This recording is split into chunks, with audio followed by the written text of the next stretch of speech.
Tunapoukaribisha mwaka mpya wa Hijria, tuna wajibu wa kujiuliza tumefanya nini katika kuimarisha amani katika familia zetu, sehemu zetu za kazi na katika taifa letu kwa ujumla.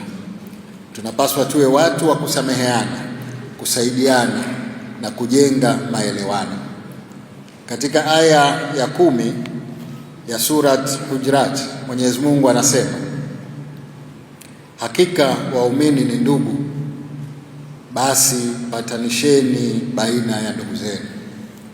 Kwa hakika huu ni wito wa wazi unaotuhimiza kuendeleza maridhiano na kuondoa migawanyiko inayoweza kudhoofisha mshikamano wetu. Napenda nikuhakikishieni kuwa serikali itaendelea kushirikiana na taasisi za dini katika kuhimiza umoja wa kitaifa, kuimarisha maadili na kukuza amani na kujenga jamii yenye umoja na ustawi.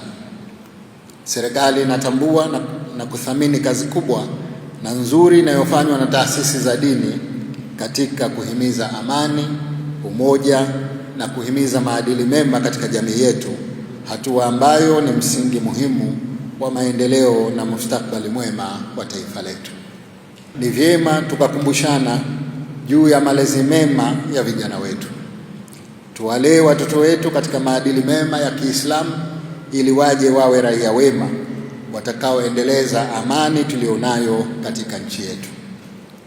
Malezi mema yataondoa changamoto tulizonazo katika jamii, changamoto za masuala ya ulevi, matumizi ya dawa za kulevya, udhalilishaji na nyinginezo ambazo zipo katika jamii zetu.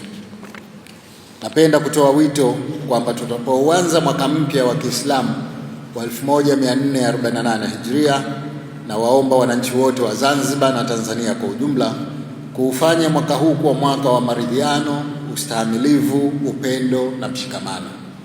Tujiepushe na mambo yote yanayoweza kutugawa, tuheshimu tofauti zetu na tuendelee kuilinda tunu ya amani ambayo ndiyo msingi wa maendeleo.